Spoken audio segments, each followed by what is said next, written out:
One of the hardest things to do in this life is to live life on your terms. Everything about life, and it seems like it doesn't matter where you are from in this world, your family, your culture determines who you get to be and what you cannot reach for, what you should not access, how you should not present yourself. There, we, Life comes with so many different rules that are imposed upon us. And then living according to your own terms means you have to disregard a lot of what you've been taught to be and a lot of what you've been taught in terms of what you should and should not pursue.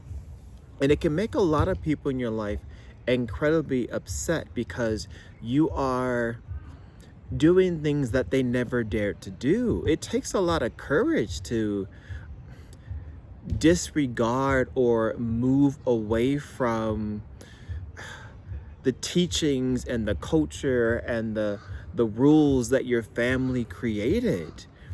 Think about it. If you're someone who lives on according to your terms, it reaches for your goals, even when they're incredibly difficult, you become a different person in the process. And depending on your background, your family background, you might exist amongst people who never achieved or even attempted some of their deepest, most passionate goals in life. Sure, they may have achieved this or that, but a lot of the goals, when you look at it, are the goals that society placed on them. Graduating from high school, graduating from college. Yes, that could be a passion, of course, but for many of us, me included, it was something that I thought I had to do. I'm glad I went, but it wasn't really, not every aspect of university had to do with my deepest longings. And it takes a while to even find out what is there deep inside of you, calling you and beckoning you. But again, it takes a lot of courage, because when life and the world and your social life and family life is telling you to go this direction and you want to go that direction, you have to have some thick skin. Unfortunately, you have to endure a lot of negativity. Even in my case, I had to endure a lot of naysayers and people who had really negative things to say about me, because I am marching to the beat of my own drum. And when you march at the beat of your own drum long enough, you mature in ways that those around you or those you came from couldn't fathom, especially if they never took that path. There comes a certain level of discernment that you get, deeper discernment. You come into a deeper knowing. You have greater trust in yourself. And that's the thing. I feel like life is about moving from trusting those around you to trusting yourself, and not offsetting your trust and giving your trust to someone else and you take the back seat. No. Pursuing your dreams and marching at the beat of your own drum and making your own mistakes and learning from them in the process,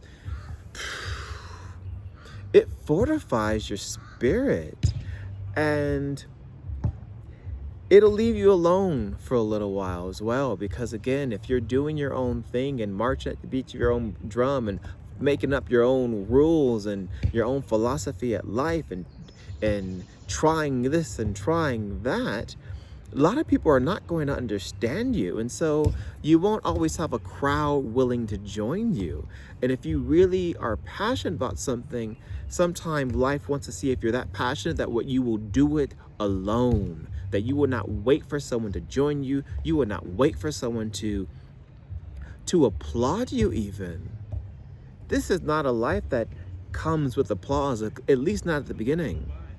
Not to say it's not in your future, but you have to endure a lot of silent nights. You have to endure a lot of alone time when you are pursuing things that you want. Dreams are dreams because they, on the onset, look and feel far-fetched, and they take a lot of work and time. And it's not even sometimes always just the work that you have to put in. It's the new identity you step into. I wrote my first book, Wonder. It's a mix of fantasy and philosophy. And I remember when I wrote the first words of that book, and then I remember the day I published the book. It was 4 years from rooter to tutor. And one thing I recognize in hindsight, the me that published the book was not the same me that wrote that first word of the book. Pursuing your dreams transforms you from the inside out. Whether or not it makes you $1 million, whether or not anyone applauds you for what you did. My book has yet to sell 1 million copies. It has yet to sell 2,000 copies, to be honest. It was a labor of love, and writing that book set me on the path to become the person I am meant to become. And of course, becoming is an ongoing process. And as much as it's an ongoing process, it is also a process that can be halted and stagnated if you allow yourself to live behind fear and insecurities. And plenty of us have people in our lives who live their entire lives behind fears and insecurities and anger. And so their life loops around, and they have this almost, it kind of reminds me of those television shows from a long time ago that they still show on television. And it's, you know it's going to happen. It's the same old episode, but they keep playing it in this loop. And some people live their lives in a continuous loop. They don't step out of that loop to assess their patterns. They don't step out of that loop to assess whether it's healthy or not. They don't step out of that loop to assess, is it harming anyone else? Is it harming them? They find such comfort just repeating the same patterns over and over that you can look like the oddball by not participating in that repetitive loop. There are people in my life doing the same old thing that they were doing in 1987. Still saying, no, you know, I've always wanted to do this. I've always wanted to do that. And literally, they've never done anything in pursuit of that. Because every big goal is made up of a bunch of little itty bitty steps. Maybe that goal is to travel to see the Taj Mahal, and you are half a world away from it. And maybe you've never traveled before. Maybe you don't have a passport. So the first thing is, you find out, how do you get a passport? The Taj Mahal might not be till 5, 6, 7 years away, but you can't really contemplate it without a passport. Then you find out how to get a passport. Maybe you can't afford the cost of a passport, so then you have to save the money for the passport. You get the passport. What do you do now? You begin looking up India. You need to find out, how much is it going to cost? What is accommodation like? Where is the Taj Mahal exactly? What airports do I need to fly into? Do I need to get a taxi? Like, you need to, this is just research that you end up doing. And you can research this for months or years if you like, to design a trip that feels tailored to what you desire. And then you finally book the trip. And especially if you've never traveled before, you're probably going to be scared. You're probably going to be jittery. I'm in Kenya right now, and when I came to Kenya, I'm very, very well traveled. I've been everywhere, it seems like. But even when I came here, I had never been here. The plan was to come here for 3 months and maybe even extend it.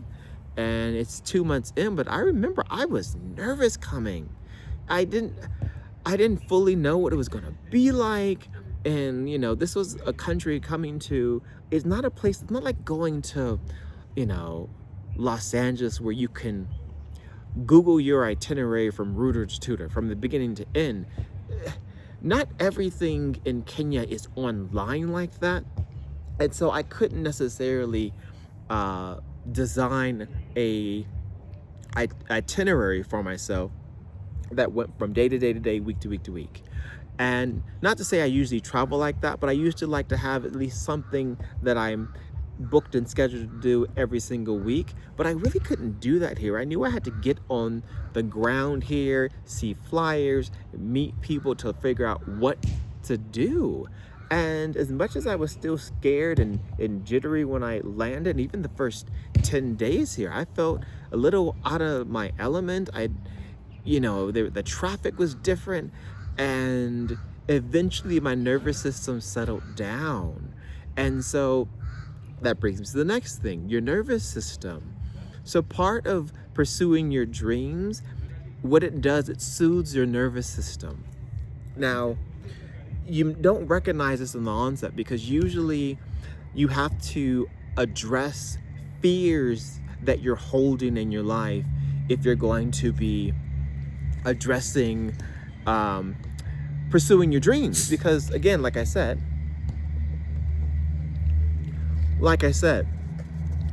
oftentimes society is pointing you into one direction, and here you are trying to go into another direction. And I've said this in other videos. For example, when you pursue your dreams, you have to start beginning this baby steps. Like I said, with the passport, you just, look, how do I get a passport? Baby steps. Eventually those baby steps turn into bigger steps, and then you start building momentum. And as you start building momentum towards your dreams, you have to reprioritize your life. That means reprioritize the people in it. And people will recognize that you have reprioritized things in your life, and you've even reprioritized their voice, because eventually you have to shut out the noise of other people's voices. And people who think they ought to have a say in what you do in life and the things you pursue in life and how you prioritize your life, those people are going to have a really hard time watching you operate independently of them. Some people can only feel important if they can corner someone into doing what they want. And that's not healthy. It's not healthy. And so you have to deal with all these social things, and also oftentimes the fears that we have were we inherited from the people around us. So then pursuing these dreams, you start to recognize that you're holding fears that you inherited from someone else, but they're still in there.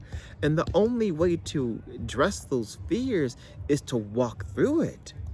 Right? I could have stayed back home in the US and not dealt with the fear of, oh my God, going to Africa alone, not knowing a soul for 3 months. There was a fear, there was excitement and fear happening at the same time. But I could have sat in the fear and never went. But by coming, I've developed such ease and comfort and love for this country. And now, my nervous system is even more relaxed.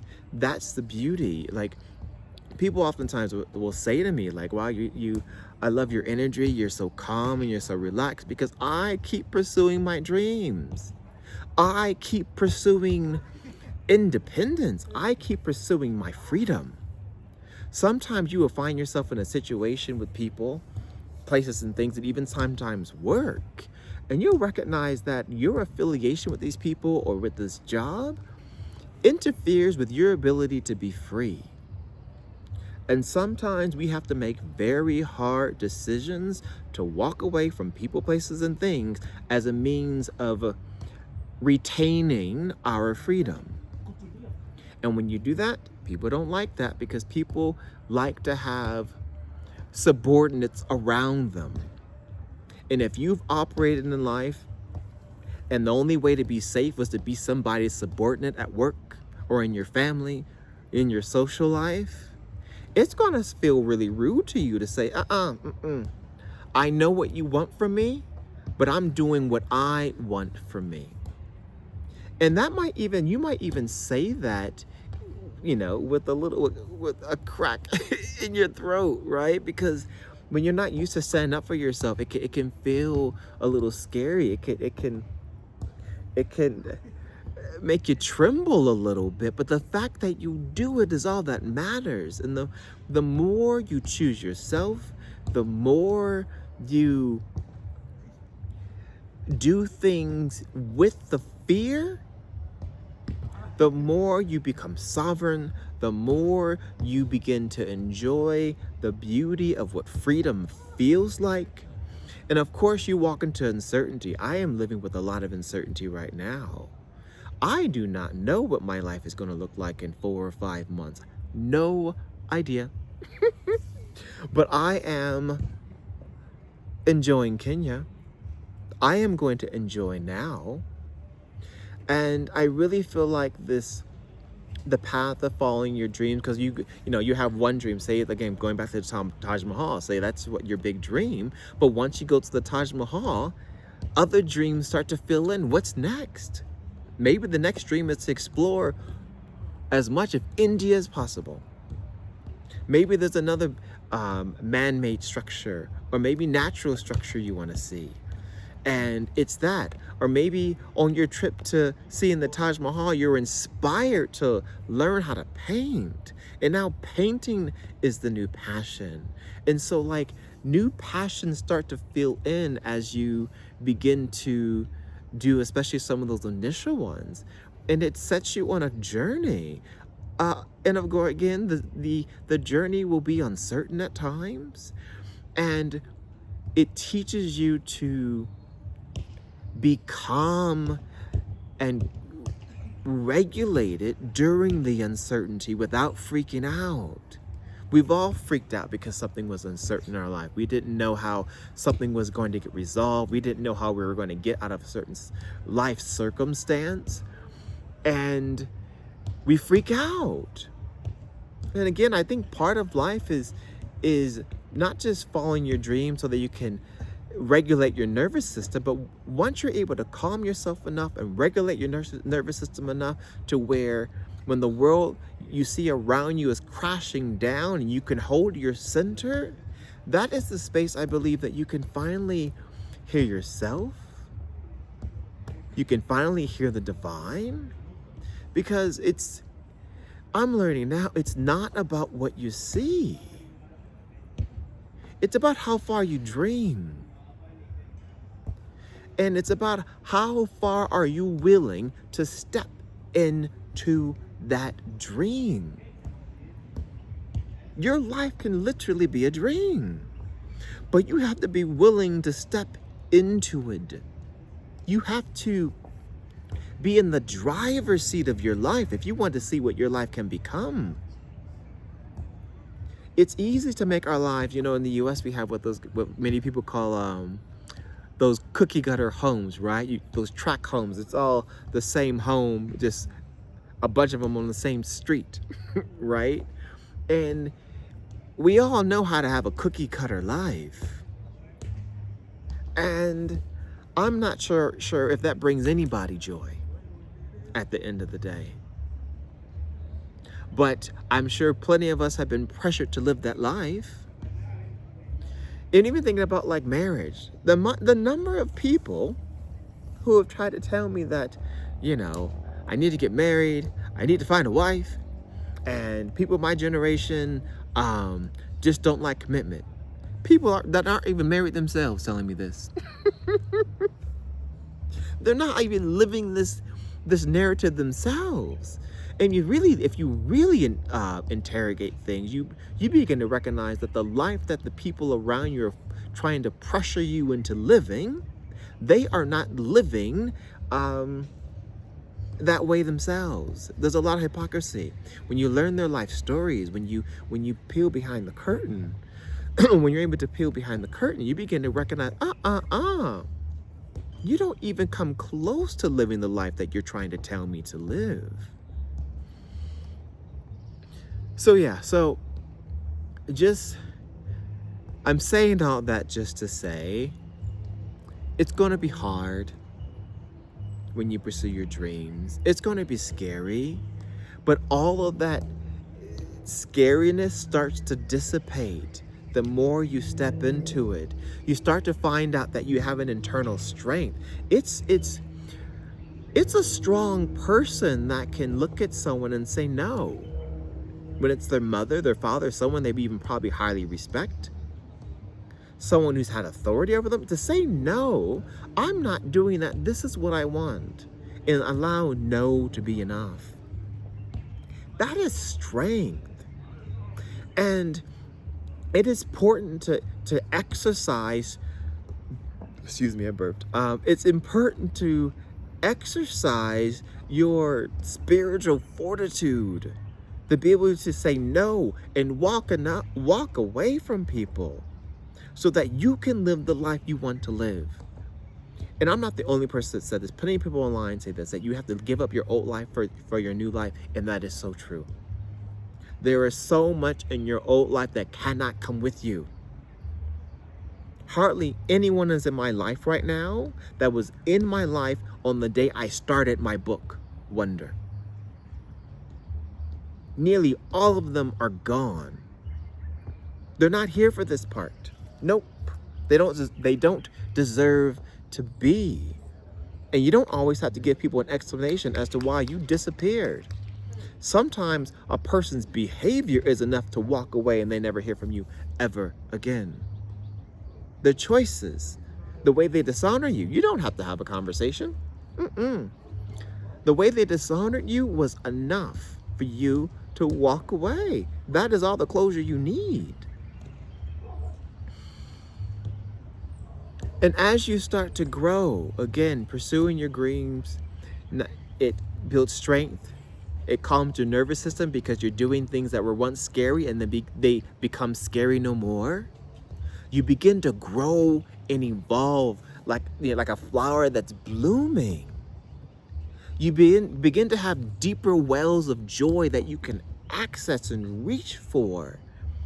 And people around you will recognize that, and they will compare themselves to you. And they will feel that you do not deserve to have that joy that you have. They will feel like you do not deserve to have that peace that you have. And what are you going to do then? Are you going to beg them to honor and love this version of you?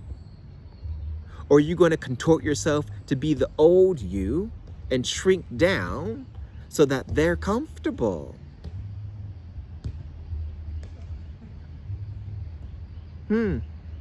Because you will literally be on a path up.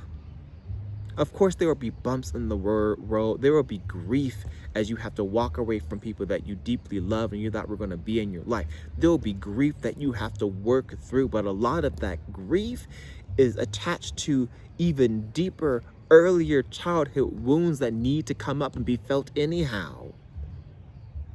And once that comes bubbling up to the surface, you get to feel it and release it. Your system gets cleaned out. You get purified in the process. So yeah, so I'm saying, please pursue your dreams, even if it's only baby steps. Take the baby steps. Allow yourself, show yourself how strong you can be. Show yourself that you can withstand walking away from people who are no good for you. Show yourself that you can disregard the commentary and the pressure of those telling you to do something you don't want to do, that goes against your heart's desires. This is spiritual strength. This is fortitude. This is your path to be connected to the divine. This is serious business. Your life is yours. And that's why it's really important for you to sit down and ask whose life does this belong to? Because it belongs to anyone who can pressure you and you listen. If someone says you should do this, or they subtly pressure you to do that, and you'd rather be doing this, they own you. It's a type of mental slavery. And I don't think most of us want to be slaves to anyone. So it's time to wake up. We're in a world that is crumbling and crashing down. There's violence everywhere. What are you going to do to not be a part of the violence and not become crazy because of it? Pursuing your dreams is part of that. And for some of you, pursuing your dreams means finding ways to subvert and undermine the violent powers that are running through cities across America and around the world. That might be part of your life's mission. And I applaud you. It's hard business, it's risky business, but it's if it's part of your journey, it's part of your journey. Who was anyone to tell you it's not? I'm sending love, I'm sending peace, and I'm sending you divine support and intervention. Love you.